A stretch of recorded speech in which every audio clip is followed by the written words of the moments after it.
자리에서 일어나셔서 삶의 예배로 찬양하며 나가겠습니다.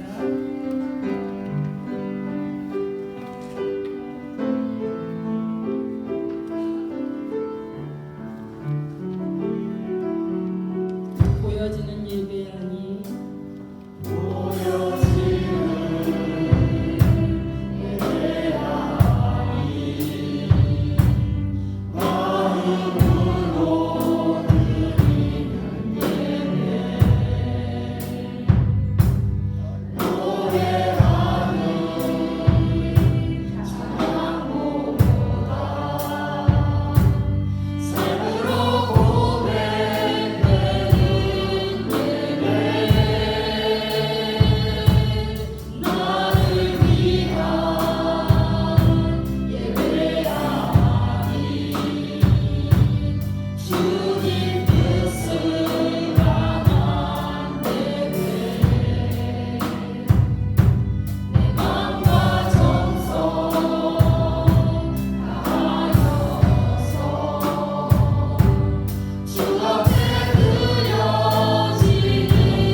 내가 무엇을 가지고 여호와 앞에 나아가며 높으신 하나님께 경배할까? 내가 번제물로 1년 된 송아지를 가지고 그 앞에 나아갈까? 여호와께서 천천의 순양이나 만만의 강물 같은 기름을 기뻐하실까? 내 허물을 위하여 내 마다들을 내 영혼의 죄를 말미암아 내 몸의 열매를 드릴까? 사람아 주께서 선한 것이 무엇임을 내게 보이셨나니 여호와께서 내게 구하시는 것은 오직 정의를 행하며 인자를 사랑하며 겸손하게 내 하나님과 함께 행하는 것이 아니냐. 아멘. 거룩하시고 자비하신 하나님 아버지 은혜를 감사합니다. 지난 주간 우리 사랑하는 성도들 은혜의 정중에 붙잡아 주시고 만세 전부터 복 주시겠다고 약속하신 이 거룩한 주일 주님 앞에 나와 예배하게 해주셔서 참으로 감사합니다. 오늘 우리가 드리는 이 예배를 기뻐 받아주시고 하나님의 한량없는 은혜로 우리에게 채워지는 은혜의 시간이 되게 하여 주시옵소서. 하나님 아버지, 그러나 우리의 한 주간 삶을 돌이켜볼 때에 여전히 우리가 또한 죄악 가운데 가하였음을 고백합니다. 이 시간 우리의 모든 죄악들을 자복하오니 하나님 용서하여 주시고 예수 그리스도의 보혈로 덮어주셔서 주님 앞에 성결한 마음으로 나가 예배하게 하여 주시옵소서.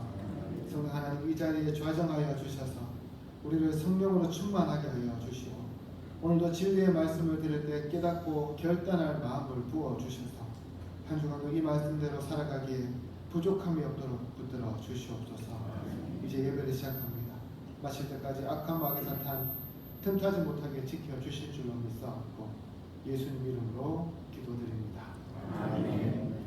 다음 찬송가 29장 같이 드리겠습니다.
성시교도 가겠습니다. 성시교도는 교동문 60문 10편 139편입니다.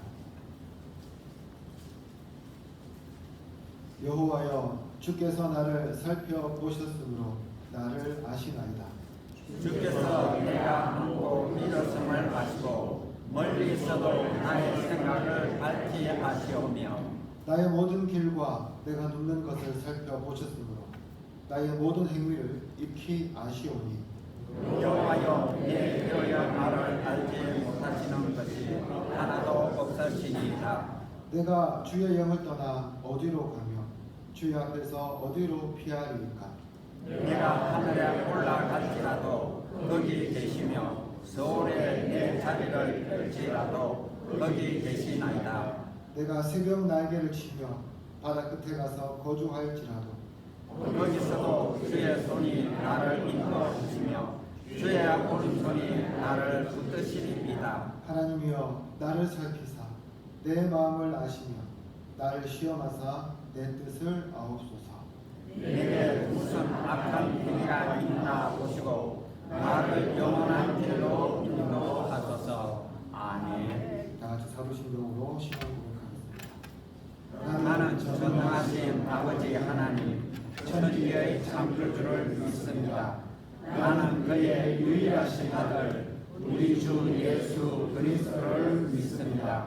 그는 성령으로 잉태되어 동정녀 마리아에게서 나시고 본디오 빌라도에게 고난을 받아 십자가에 못 박혀 죽으시고 장사된 지 사흘 만에 죽은 자 가운데서 다시 살아나셨으며 하늘에 오르시어 전능하신 아버지 하나님 우편에 앉아 계시다가 거기로부터 살아있는 자와 죽은 자를 심판하러 오십니다. 나는 성령을 믿으며 거룩한 공교회와 성도의 교제와 죄를 용서받는 것과 몸의 부활과 영생을 믿습니다. 아멘. 자리에 앉아주시기 바랍니다. 찬송가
지난 한 주간도 저희를 눈동자같이 지켜봐해 주시고 거룩하고 복된 성일 저희를 주의 전으로 인도하여 예배드리게 하시니 감사드립니다.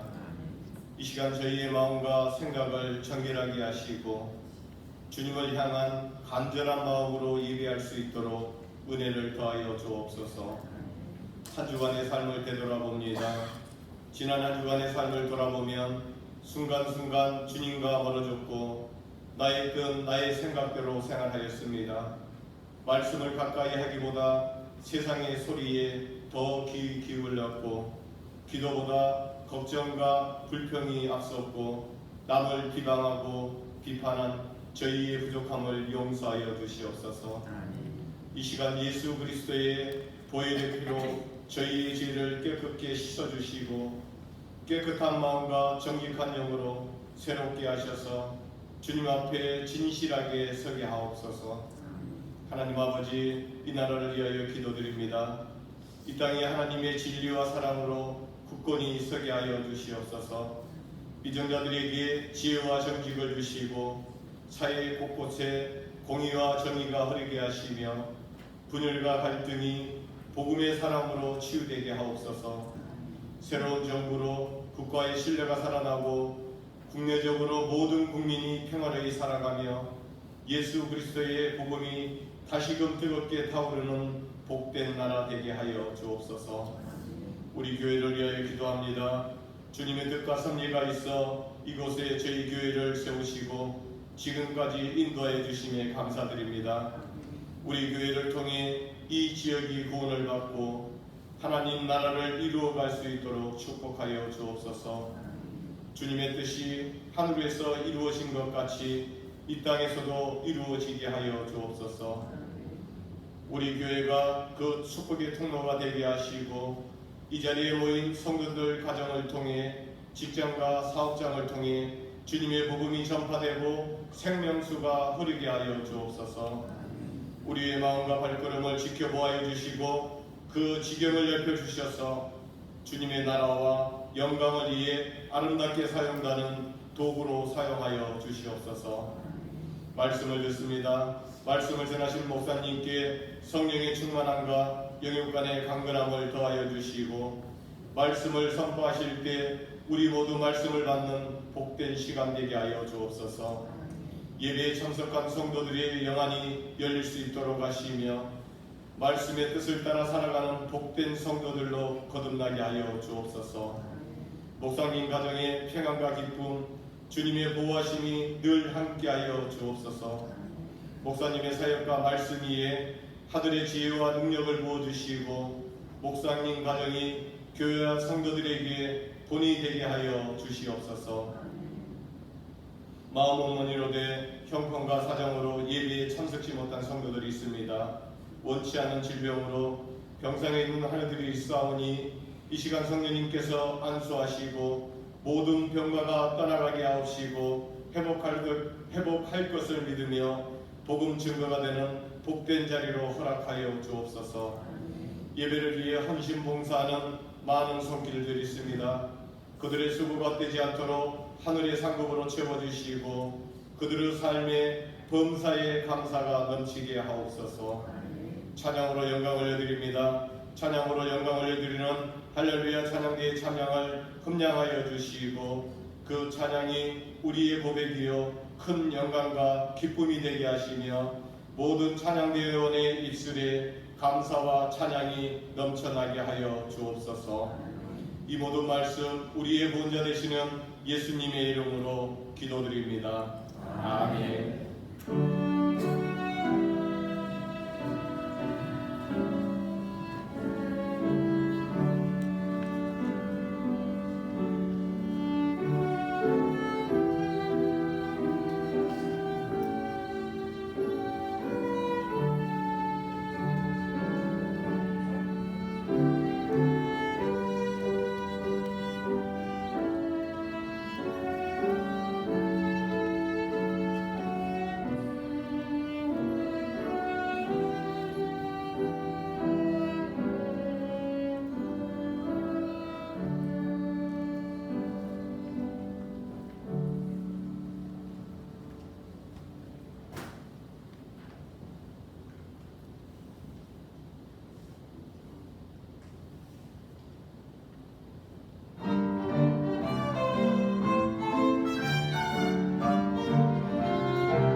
감사합니다. 그리고 할례 찬양대 찬양을 계속 올려드리게 하여 주시고 또한 기쁘게 받아주시는 믿습니다. 하나님 아버지 찬양처럼 우리 한눈 팔지 않고 이렇게 주 천국을 향해 나아갈 수 있는 삶을 살아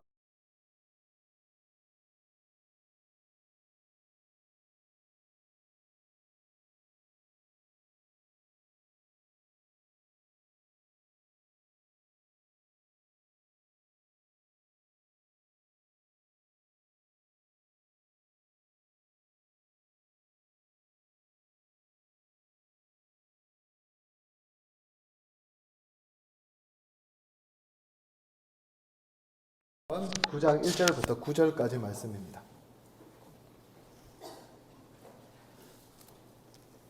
사도행전 9장 1절에서 9절 제가 가진 성경 신약 성경 202쪽에 있습니다. 사도행전 9장 1절부터 9절까지 말씀입니다. 신약 성경 202쪽 사도행전 9장 1절부터 9절까지 우리 찾으셨으면 한 절씩 교독하도록 하겠습니다. 사울이 주의 제자들에 대하여 여전히 위협과 살기가 등등하여 대제사장에게 가서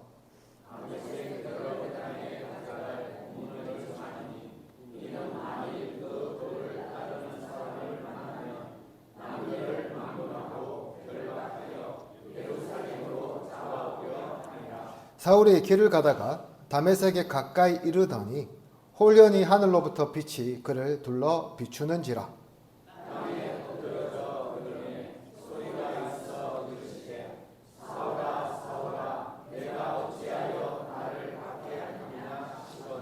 대답하되 주여 누구시니까? 이르시되 나는 내가 박해하는 예수라.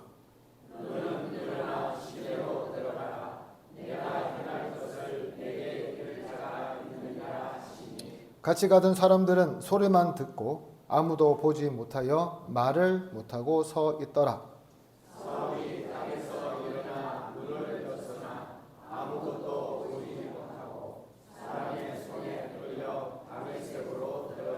같이 읽겠습니다. 사흘 동안 보지 못하고 먹지도 마시지도 아니하니라. 아멘. 제가 대학생 시절에요. 수련회 가면 강사로 오신 여러분들이 여러 명이 계시잖아요. 공통적으로 하신 말씀이 있는데 뭐냐 하면요. 그것은 바로 우리의 인생을 하나님께서 쓰시는 도구로 드리라. 이런 말이었어요. 그 말 듣고 많은 청년들이 울면서 예 주님 저의 인생을 주님께 바치겠습니다 라고 그렇게 결단했던 것이 아직도 기억에 선하게 잘 남아 있습니다. 그렇습니다. 우리는 우리 인생을 우리만을 위해 사용하는 것이 아니라요 주님을 위해 사용할 수 있어야 합니다. 그것도 주님께서 기뻐하시는 일, 주님께서 원하시는 일에 우리 인생을 드릴 수 있어야 하겠죠. 그렇다면 어떻게 해요? 과연 어떻게 해야지 우리가 실수하지 않고 하나님의 이 사명을 제대로 감당할 수 있을까요? 그냥 우리 마음 가운데 이것은 정말 하나님이 원하시는 일이야 라는 확신만 있다면 그대로 우리가 쭉 밀고 나가도 아무 문제가 없는 것일까요? 그렇게 해도 정말 괜찮을까요? 오늘 본문에서 우리는 하나님의 명령임을 확신하고 다메섹으로 가고 있는 한 청년을 마주하게 됩니다. 바로 사울이죠.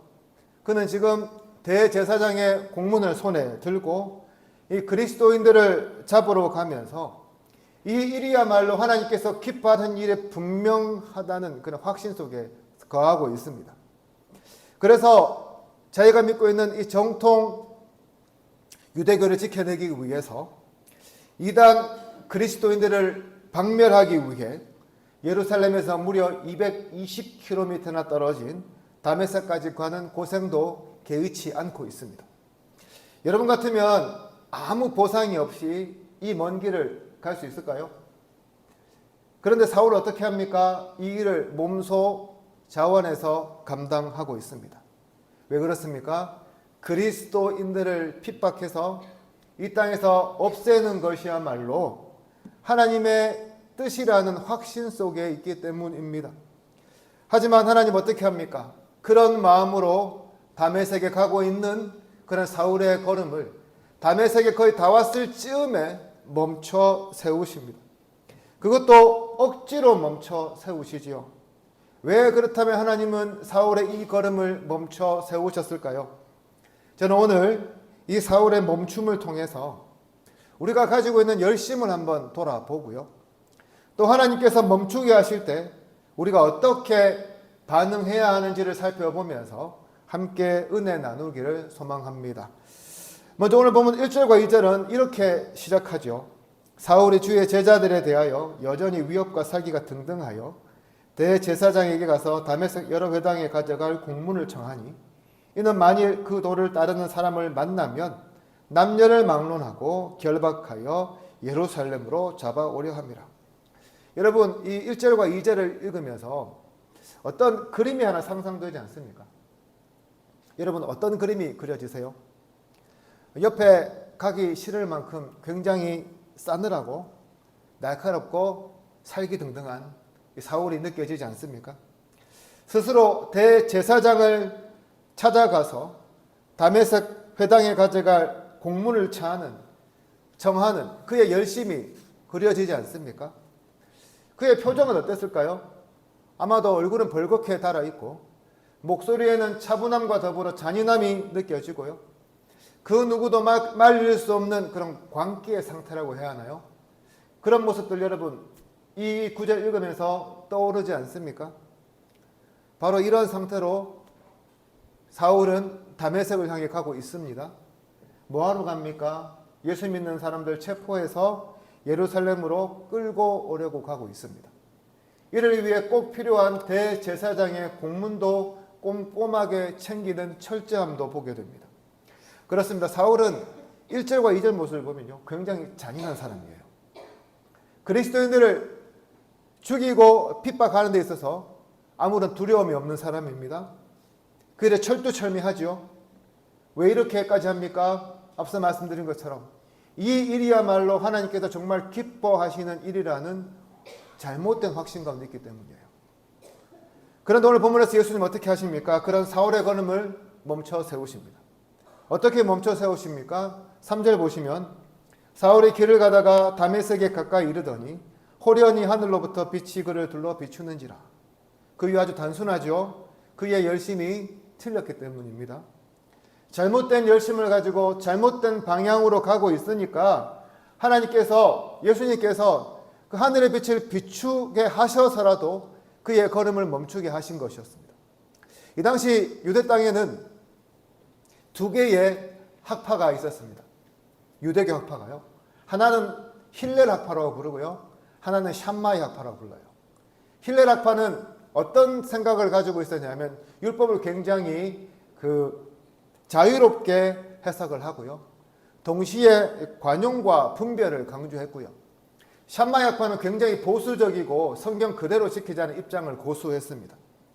힐렐 학파에서 굉장히 유명한 사람이 성경에 나옵니다. 사도행전 초반에 가말리엘이라는 사람이 나오죠. 제자들이 잡혔을 때에 그냥 관용을 베풀려고 말한 사람이에요.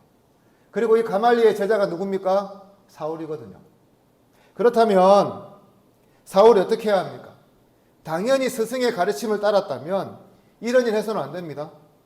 그런데 어떻게 하고 있죠? 스승이 가르쳐준 관용의 정신과는 반대로 예수 그리스도를 전하는 자들을 핍박하는 투사로 변신해 있습니다. 왜 이렇게 될까요? 스승의 가르침을 따라서 자기가 옳다고 믿는 것에 지나치게 이렇게 매여 있었기 때문이라는 거죠.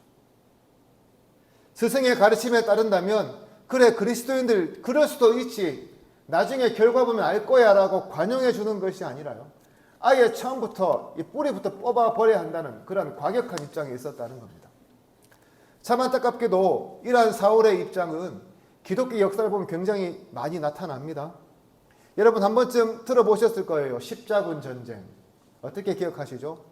이 유럽에 있는 그리스도인들이 이 중동 지역에 있는 그러한 성지 예루살렘을 수복하기 위해서 전투하러 간 거거든요.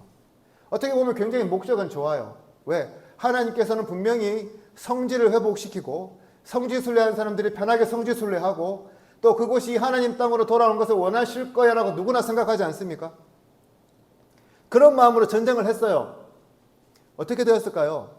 이 사람이 쳐들어가거든요. 어떤 생각까지 하게 되냐 하면 하나님은 이방 신을 믿는 그런 사람들도 기뻐하지 않으니까 다 죽여버려야겠다 생각해요.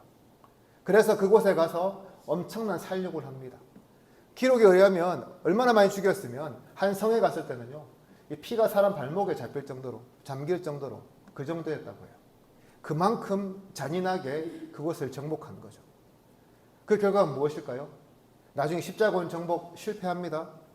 더 큰 문제는 그곳에 남아있던 그리스도인들이 정말 살기 힘들어지게 되었고요.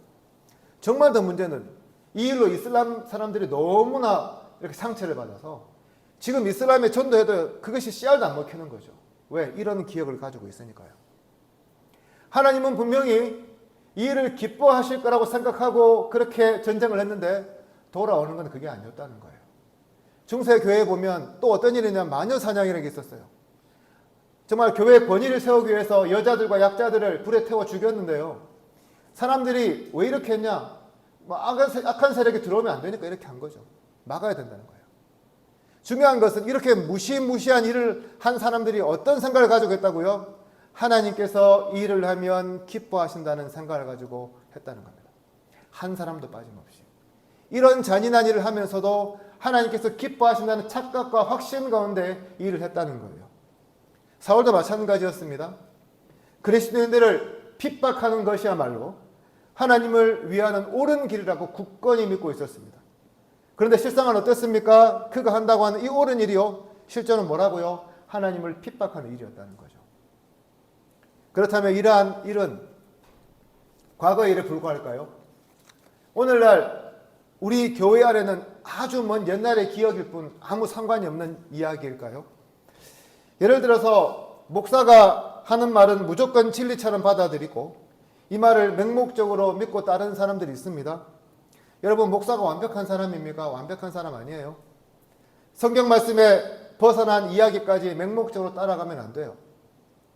특별히 누구를 증오하거나 누구를 미워하는 말들이라면 더더욱 그것을 따라가면 안 됩니다. 더 나아가 교회는 어떻습니까? 선동의 공간이 되어서도 안 됩니다. 교회는 한쪽 편만 들어서요, 한쪽 편은 나쁘다고 말해서도 안 돼요. 그것보다는 서로 다른 생각을 가진 사람들을 서로 이해하게 하고 사랑하게 만들고 양쪽 모두를 품을 수 있는 그런 시야를 가지도록 만들어야 하는 공동체가 뭐라고요? 교회라는 거죠. 왜 그렇습니까? 예수님께서 이렇게 하셨거든요. 여러분, 예수님의 제자들 한번 보세요. 어떤 사람들일까요? 다 어부만 있지 않습니다. 누가 있습니까? 세리 마태가 있어요. 가나나인 시몬이 있습니다. 가나나인이 어떤 사람이냐 하면 이 당시 독립운동을 굉장히 열심히 하던 그런 사람이에요. 독립을 위해서 암살도 개의치 않던 굉장히 극렬파 독립운동 단체였거든요. 그렇습니다, 여러분. 예수님 제자 안에요, 정말 민족 반역자라고 불릴 수 있는 사람과 극렬한 독립운동가가 있었어요. 밖에서 만나면 아마 시몬이 마태 죽이려 하지 않았을까라는 생각도 해보거든요. 그런데 어떻게 해요? 예수님 안에서 서로 이해하는 거예요. 예수님 안에 서로의 관점을 내려놓는 거예요. 그러면서 어떻게 해요? 사랑하는 공동체를 만들어낸 거죠. 그렇습니다. 사울에게는 그리스도인들을 잡아와도 된다는 대제사장의 공문은 있었을지 몰라도, 그가 가말리에게 배운 많은 율법적 지식은 있었을지 몰라도, 그리스도인들을 박멸해야 한다는 열정이 충만했을지는 몰라도요, 그에게 있어서 가장 필요한 뭐가 없었다고요? 하나님이 없었다는 거예요. 오늘 우리도 마찬가지거든요. 우리에게 아무리 정당성이 있다고 하더라도, 우리가 신앙생활을 아무리 오래 하고 열심히 했다 하더라도, 우리가 누군가를 미워하고 누군가를 정죄하고 누군가에게 끊임없이 저주를 퍼붓는다면 그 사람 사울과 같은 하나님 믿는 사람이 아니라는 거예요. 그렇다면 어떻게 해야 합니까? 하나님의 뜻을 오판해서 우리가 잘못된 방향으로 신앙생활하지 않도록 항상 조심하는 마음을 가져야 돼요. 내가 힘이 있다고 해서요, 그 힘 함부로 사용할 수 있다고 생각해서도 안 돼요. 특별히 이 일이 하나님께서 기뻐하시는 일이 분명하다는 확신이 들 때는요, 더 생각하고 더 숙고할 수 있어야 한다는 거죠. 이를 통해서요, 하나님 없는 그리스도인이 아니라 정말 하나님께서 내 안에 살아 숨쉬는 그래서 정말 하나님이 원하시는 일대로 우리가 진행하고 따라가는 그런 참된 성도들 되시기를 주님의 이름으로 축복합니다. 계속해서 다시 한번 3절 보시길 바랍니다. 이렇게 말씀하죠. 사울이 길을 가다가 다메섹에 가까이 이르더니 홀연히 하늘로부터 빛이 그를 둘러 비추는지라. 놀랍게도 사울이 다메섹에 거의 도착했을 즈음에 하늘에서 빛을 비추어서 하나님은 그의 걸음을 멈추십니다. 왜 이렇게 하셨을까요? 이런 생각 해보지 않으세요? 하나님 그냥 사람 보내서 설득할 수 있지 않았을까라는 거예요. 혹시라도 주변에 회심한 사람 보내서 그를 다시금 주님 품으로 돌려볼 수도 있지 않았을까라는 생각 해보지 않습니까? 저는 충분히 해볼 수 있다고 생각하거든요. 그런데 왜 그렇게 안 하셨을까요? 제 개인적 생각으로는 사울은 이런 방법이 통하지 않은 사람이었기 때문인 것 같습니다. 하나님께서 정말 쓰고는 싶으세요. 사람을 보내서 그런데 말로는 안 되니까 이제 직접 그의 인생 가운데 빛으로 뛰어드셔서 그를 변화시켰던 거죠. 그래서 사울의 판단을 멈추게 하시고 그의 길을 막으시고 지금의 사울이 있게 한 그 무모한 확신을 무너뜨리시는 겁니다. 왜 그렇습니까? 이렇게 가면요, 그 끝이 어떻습니까? 멸망이에요. 사울의 인생이 끝나는 겁니다. 사랑하는 성도 여러분, 우리가 잘 아는 것처럼 사울은 지금까지 복음의 적대자였습니다. 스데반 집사를 죽이는데 큰 역할을 감당했지요. 지금은 그리스도인들을 잡아들이기 위해서 대제사장 공문을 가지고 다메섹 초입에 와 있습니다. 아마도 그의 성격을 생각해 보면 그의 일행들이 다메섹에 들어가는 순간 그곳 회당과 그리스도인 공동체는 아수라장으로 변할 것이 분명했습니다. 그렇습니다. 사울은 자기가 하나님을 위해 일한다고 믿었지만 실상 그가 하고 있는 일은 하나님을 대적하고 핍박하는 일이었습니다. 그렇기 때문에 예수님은 급박하게 빛을 보내서라도 그의 행동을 멈추게 하셨던 것이죠. 그런데 하나님은 사울뿐만 아니라 오늘을 살아가는 우리의 인생도 때로는 멈추게 하십니다. 어떻게 멈추십니까? 예를 들어 이런 거죠.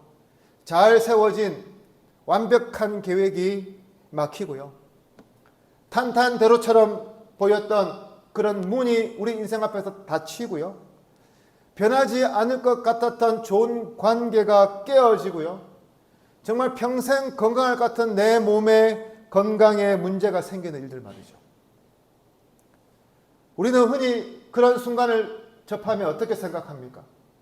실패나 불운 아니면 정말 재수없는 경우라고 우리가 스스로 위로하면서 대충 넘어가려고 하는데 정말 그 모든 것들을요, 단순히 우리가 그냥 불운이나 실패라는 말로 다 그냥 생각해 볼 수 있을까요?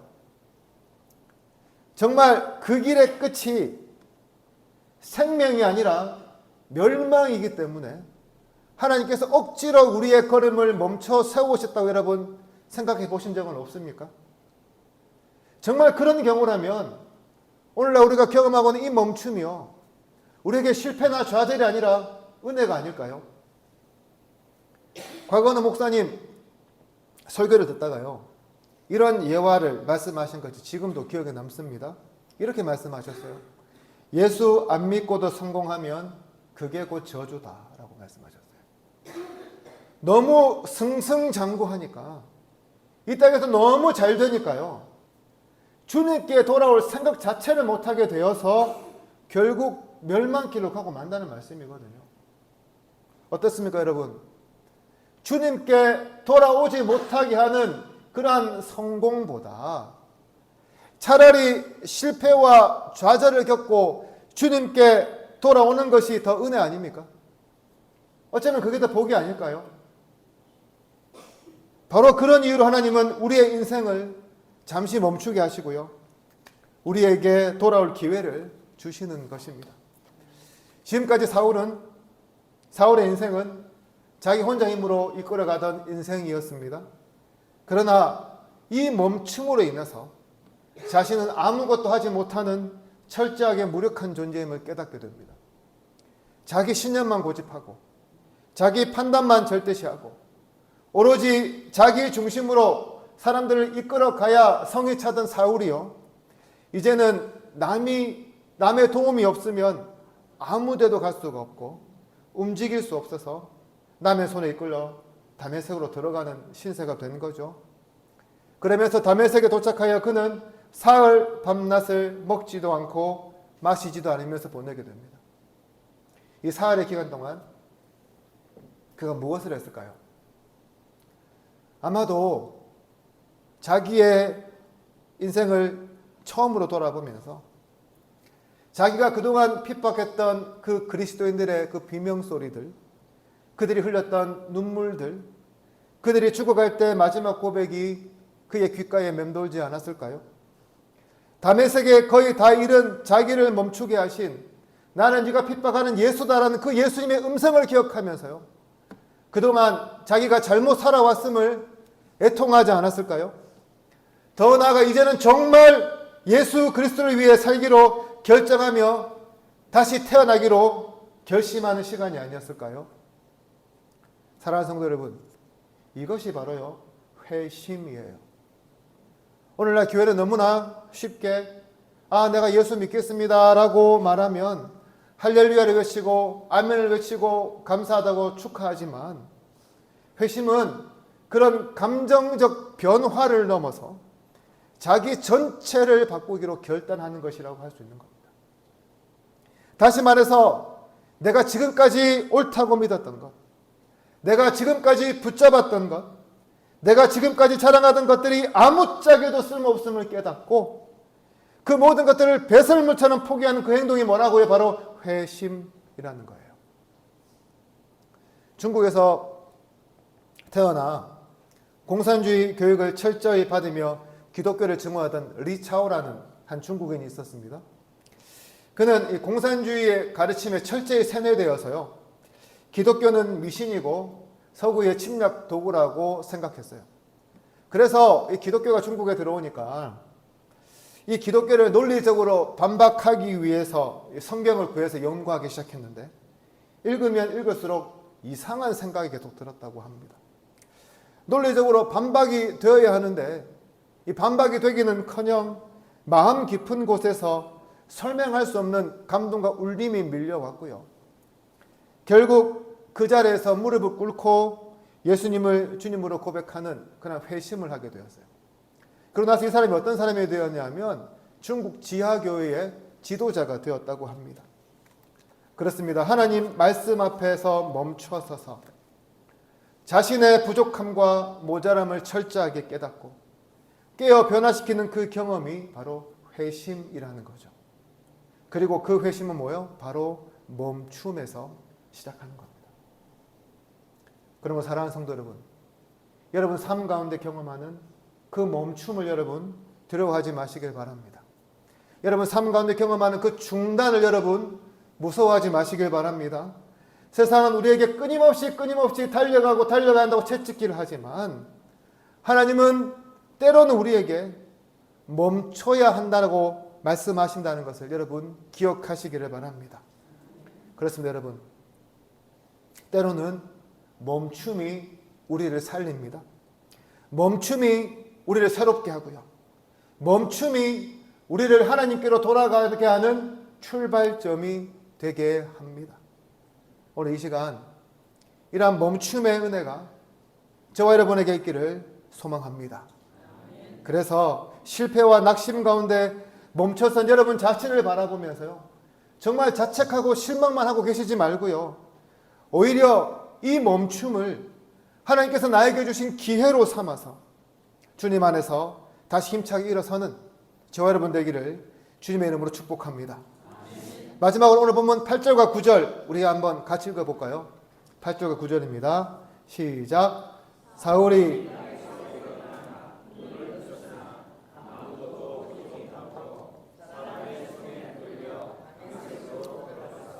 사흘 동안 보지도 못하고 먹지도 마시지도 아니하니라. 아멘. 여러분 이 구절 읽으면서 어떤 마음 드세요? 아무 생각이 없죠. 좀 치근한 마음 들지 않습니까? 왜냐하면 회심한 사울이요, 바울이 되겠죠. 우리가 흔히 생각하는 변화된 영웅의 모습이 아니기 때문에 그래요. 항상 의기양양하고 자신만만했던 그가 지금은 혼자서 아무것도 할 수 없어서 남의 손에 이끌려서 겨우겨우 걸음을 옮기고 있습니다. 좀 불쌍하지 않습니까? 우리 흔히 이런 말 잘하잖아요. 의기양양하던 사람, 잘 나가던 사람이 실패해서 풀 죽어 있고 기가 죽어 있을 때에 어떻게 말해요? 저 사람 참 안 됐네 말하잖아요. 지금 그 말에 딱 들어맞는 사람이 바로 사울입니다. 그런데 아세요? 이게 회심 이후의 진짜 모습이라는 거예요. 회심장 사울은 자기의 뜻대로 자기의 마음대로 자기가 가고 싶은 곳에 다녔습니다. 그런데 회심 이후에 그가 어떻게 되었습니까? 하나님 손에 끌려가는 사람으로 변하게 되었습니다. 사랑하는 성도 여러분, 회심 이전과 회심 이후의 가장 큰 차이가 뭡니까? 과거에는 내가 이끌어가던 인생인데 이제는 어떻게 되었다고요? 하나님이 이끄시는 인생으로 변화되었다는 거죠. 그렇습니다. 지금까지 사울은 스스로 결정하고 스스로 판단하고 스스로 앞장서서 걸어갔습니다. 그런데 지금 그는 아무것도 보지 못하고 스스로 어디로 가야 하는지 알지 못한 채 그저 이끌려가는 삶을 삽니다. 이것이 하나님께 붙잡힌 사람의 진짜 모습이라는 거예요. 이제는 내가 끌고 가는 인생이 아니라 하나님께 붙잡혀 끌려가는 인생이라는 거죠. 하지만 우리가 기억해야 할 것은 그 인생은 단번에 완성되는 것이 아니라 우리가 주님께 가는 그날까지 계속해서 연습하고 훈련하며 만들어가야 하는 모습이라는 겁니다. 나중에 바울은 빌립보서 2장 12절에서 이렇게 고백합니다. 두렵고 떨림으로 너희 구원을 이루라. 무슨 말입니까? 하나님의 구원은 단번에 우리를 변화시키는 사건이면서도 점차 우리 안에서 이루어지는 역사라는 말씀이죠. 그런 측면에서 오늘 본문에서 사울이 내딛는 그 걸음은 정말 변화를 향한 첫 걸음이라고 할 수가 있습니다. 그는 지금 눈은 떴지만 보지 못합니다. 길은 걷지만 혼자서는 갈 수 없습니다. 기도하지만 아직 응답은 없습니다. 그러나 하나님은 그 속에서 조용히 그를 빚어가고 계시는 것이었습니다. 그렇게 본다면 회심 이후에 나타나는 변화는 단순히 하나님 나 이제 예수님 믿습니다 라는 고백으로 끝나는 게 아닙니다. 그 고백 이후에 얼마나 내 자아를 내려놓고요, 하나님의 인도하심에 나 자신을 맡기느냐에 달려있다는 것이죠. 사랑하는 성도 여러분, 혹시 지금 여러분이 걸어가고 있는 그 길에 앞이 제대로 보이지 않습니까? 내가 무언가 손대는 일마다 잘 되지 않고요, 그러면서 내 마음대로 되는 게 없다고 한탄하고 계시지는 않습니까? 만약 그렇다면 그 사인이요, 하나님께서 여러분을 이끌고 가는 시간일 수 있음을 여러분 기억하시기를 바랍니다. 기도해도 여러분 길이 보이지 않습니까? 순종했는데도 삶이 편해지지 않습니까? 하나님께로 돌아왔는데도 변한 건 아무것도 없고 여전히 무력하며 살아가고 있습니까? 여러분 그럴 때 낙심하지 마세요. 절망하지 마시기 바랍니다. 왜 그렇습니까? 어쩌면 바로 그 순간이요, 하나님께서 여러분을 붙드시고 인도하시며 다듬으시는 은혜의 시간일 수도 있기 때문입니다. 그렇다면 그 순간 우리가 어떻게 반응해야 합니까? 저는 그런 순간을 겪을 때에 여러분들 이렇게 좀 고백했으면 좋겠어요. 사무엘이 이렇게 고백했죠. 주님 말씀하옵소서, 주의 종이 듣겠나이다. 저는 우리가요 이렇게 고백하면 좋겠습니다. 주님 나를 이끌어 주시옵소서, 주의 종이 끌려가겠나이다 라고요. 이제 말씀을 정리합니다. 우리는 인생을 살면서 의도하지 않는 멈춤을 경험할 때가 있습니다. 잘 나가던 일이 막히고 아무 문제가 없을 것 같은 관계가 끊기고 건강이나 재정에 갑작스러운 문제가 닥쳐서 당황할 때가 있습니다. 그럴 때 우리는 주로 어떻게 생각합니까? 내가 뭘 잘못했지? 내가 뭘 잘못해서 이런 일이 생기는 거지라고 좌절하고 실패로 이야기를 하죠. 그런데 오늘 본문은 그 멈춤이 단지 실수나 실패가 아니라 하나님의 개입일 수 있다고 말씀합니다. 왜 멈추게 하십니까? 우리를 잘못된 길에서 돌이키게 하시기 위함입니다. 더 정확히 말하면 잘못된 확신 속에 있는 나를 깨우시고 내가 옳다고 여기는 길을 잠시 멈추게 하시고 다시 하나님이 원하시는 방향으로 돌리기 위해서 하나님은 우리를 멈추게 하십니다. 그럼 우리 사랑하는 성도 여러분, 혹시 지금 여러분 삶에 뜻하지 않은 멈춤이 있습니까? 그렇다면 낙심하지 마시고 오히려 지금 이 순간이 하나님의 손길임을 믿으시기를 바랍니다. 동시에 더 이상 여러분 힘으로 밀어붙이는 인생이 아니라 하나님께 끌려가는 인생이 되기를 기도하시기를 바랍니다. 오늘 이 시간 우리가 마주하는 멈춤의 시간을 통해 그동안 우리가 가져왔던 잘못된 생각들을 완전히 전복시키고 온전히 하나님께 끌려가기로 결단함을 통해서 주님 안에서 새로운 삶을 시작하는 저와 여러분 되기를 주님의 이름으로 축복합니다. 기도드리겠습니다. 살아계신 아버지 하나님, 은혜를 감사합니다. 오늘 우리에게 귀한 말씀을 주셔서 참으로 감사합니다. 우리가 세상을 살아가면서 멈춤의 순간을 경험하게 됩니다. 그럴 때마다 우리가 그 멈춤을 실패나 좌절로 규정하지 않게 하여 주시고 오히려 그것이 하나님의 손길임을 믿으며 하나님께 끌려가는 인생이 되기를 기도하게 하여 주시옵소서. 이를 통해 우리가 가져온 그동안의 잘못된 생각들과 확신들 내려놓게 하여 주시고 주님 안에 새롭게 태어나 새롭게 살기로 결정하며 새롭게 출발하는 인생들 되게 하여 주시옵소서. 감사드리며 예수님 이름으로 기도드립니다. 아멘. 우리 다 같이 말씀을 생각하면서 찬송가 310장 같이 드리겠습니다.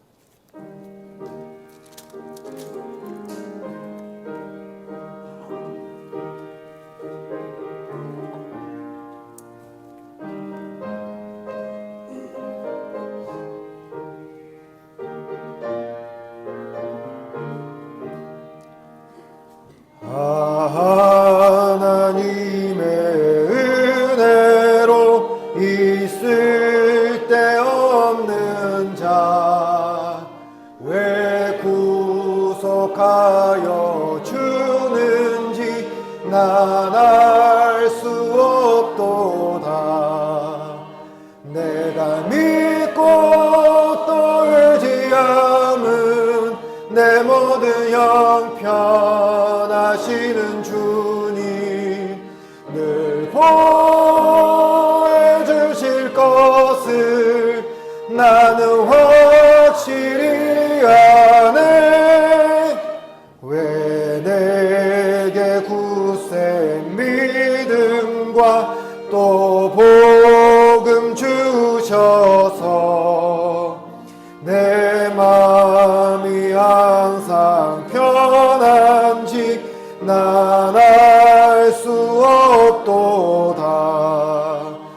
내가 믿고 또 의지함은 내 모든 형편하시는 주님 늘 보여주실 것을 나는 확실히 아네. 왜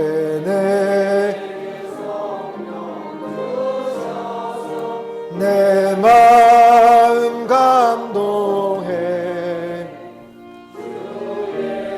숨 있게 하는지 난 알 수 없도다.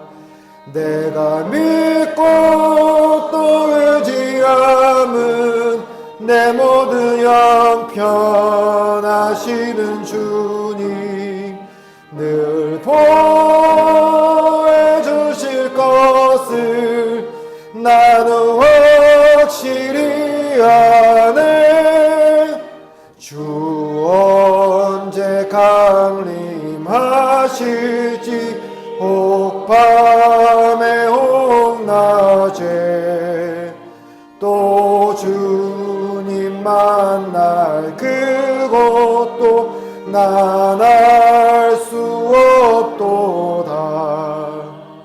내가 믿고 또 의지함은 내 모든 형편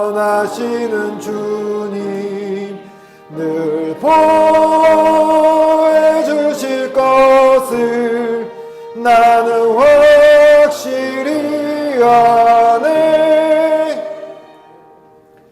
사랑해 주님 감사합니다. 오늘 노래를 예배의 자리로 불러주시고 또 우리의 귀한 것을 구별하여 주님께 예물로 드리게 하여 주셔서 감사합니다.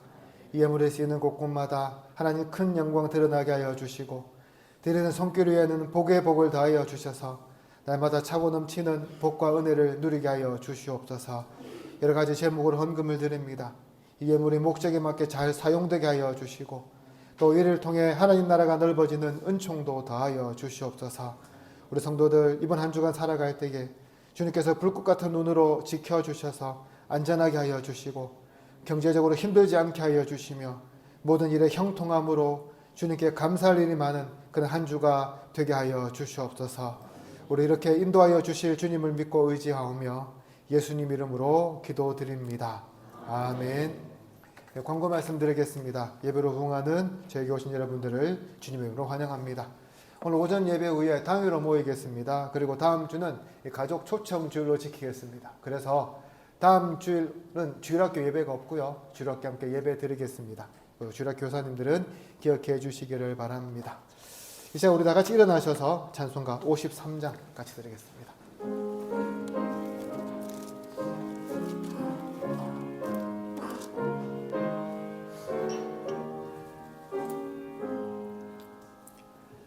성전을 떠나가기 전 머리를 숙일 때 주께서 함께 계시고 복 내려 주소서.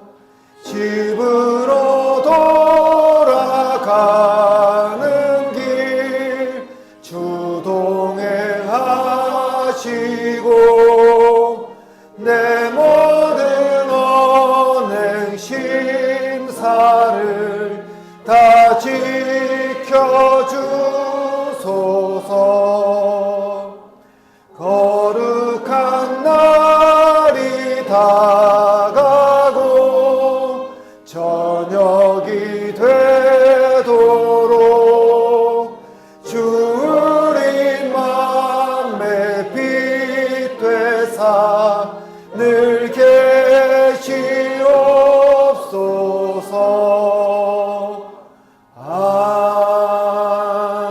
아멘.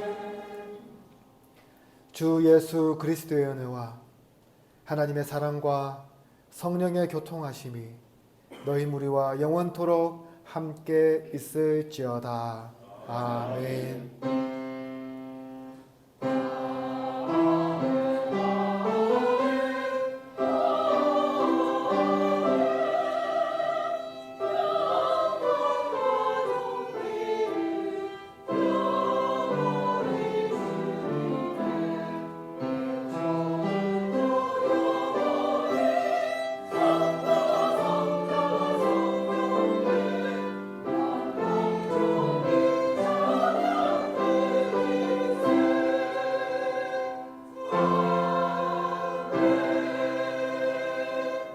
우리 앞에 저하고 인사하겠습니다. 사랑합니다. 축복합니다. 반갑습니다.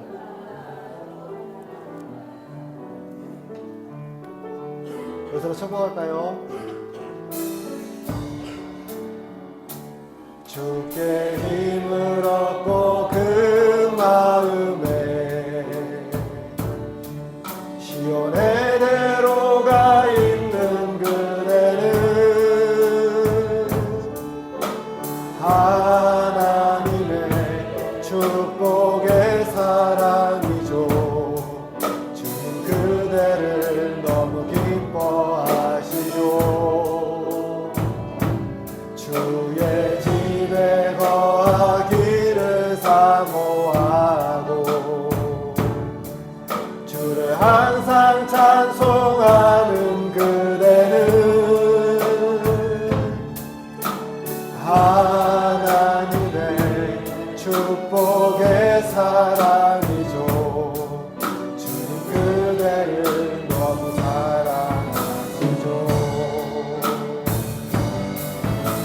그대 섬김은 아름다운 찬송 그대 헌신은